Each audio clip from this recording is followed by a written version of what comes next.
All right. Welcome to part two. Wake up. Don't be like Ruth Bader, one of our Supreme Court judges, falling asleep, because we're going to get into something exciting. Welcome to a revolution in Russia, which is going to start communism. Get yourself ready. Here we go. Get your pen ready. Here's 5, 4, 3, 2, 1. All right, and let's begin. Revolution in Russia. So what's happening here is nationalism, get this capitalized, nationalism and the mutual desire to control Korea led to war between Russia and Japan in 1904. So we're about 10 years, actually about 13 years before the Russian Revolution.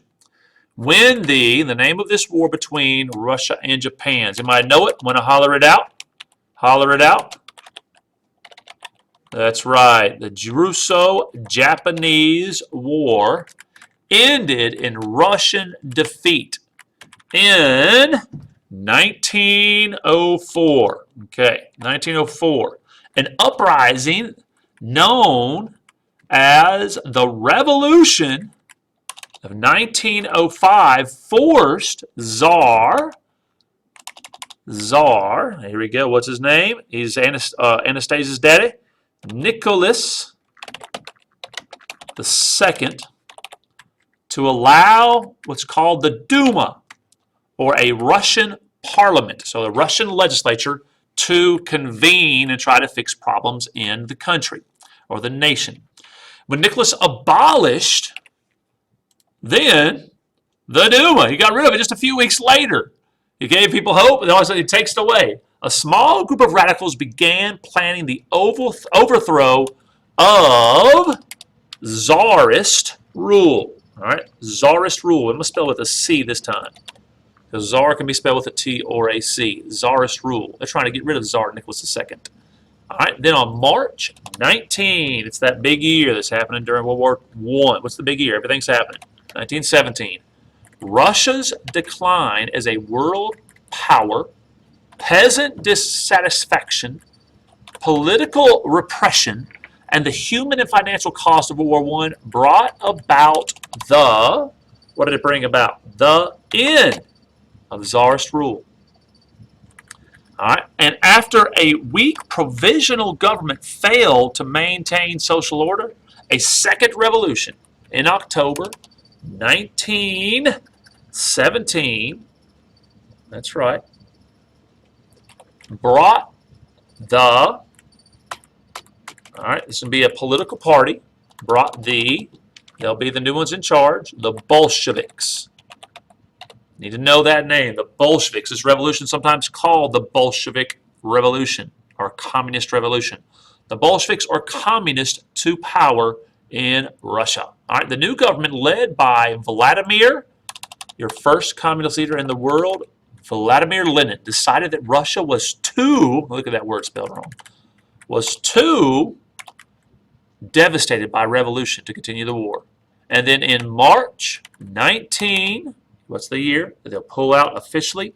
1918, Russia and Germany signed the treaty. Check this name out. They signed a treaty with each other of Brest. All right, make sure I spell this right. Litovsk. I really don't know how to pronounce that, but they signed a treaty together. Russia and Germany signed a treaty which ceded vast amounts of Russian territory to Germany. And Russia just kind of quits. All right. Now the years are 1918 to 1921. All right, between 1918 and 1921, Russia was engaged in a civil war. I know it doesn't fit very well in your blank, but make it fit. A civil war in which who's leading it? The Bolsheviks, or the Red Army, solidified their power over supporters of Tsarist rule and wealthy landowners. The opposing forces against the Bolsheviks, or the White Army, were supported by troops from the United States, France, Great Britain, and Japan. All right, very good. What will happen in the end is the Russians will get themselves a communist country. Here we go. The peace settlements. Several peace treaties were signed following the war's end in November. What year will it be? What year will it be? 1918. Okay, the most well-known was the Treaty of, we're talking about the end of World War I here, Versailles. That's right. Between most of the Allied nations and Germany. As a result of the Treaty of Versailles, there's going to be quite a few little things that you're going to need to know. First, you have a war guilt clause placed total blame for the war on who? Y'all should know this already. On Germany. All right, and then number 2, Germany was assigned, because of the Treaty of Versailles, reparations. All right, our reparations are payments of 33, not thousand, 100,000, million, but billion, $33 billion. All right, Germany lost its colonies. There's this territory that France loves, Alsace-Lorraine, was returned to France. Germany's military power was severely weakened. All right, they were not allowed to build a military.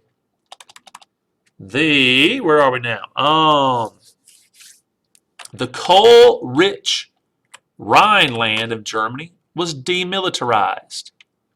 All right, and all right, a League of Nations was established to work for international peace. The dream of United States President Woodrow Wilson, I call him World War Wilson, the League's future impact was weakened when the United States refused to join it. Y'all know this already. We came up with the idea, but we didn't join it. The United States later signed a separate peace treaty with Germany.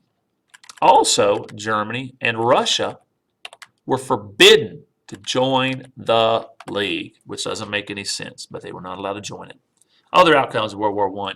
An entire generation of young European men was almost wiped out. Something to think about. Italy and Japan were angered at not receiving additional, what do you think they wanted? They're not that big of a place. They wanted territory. They want additional territory. The Ottoman Empire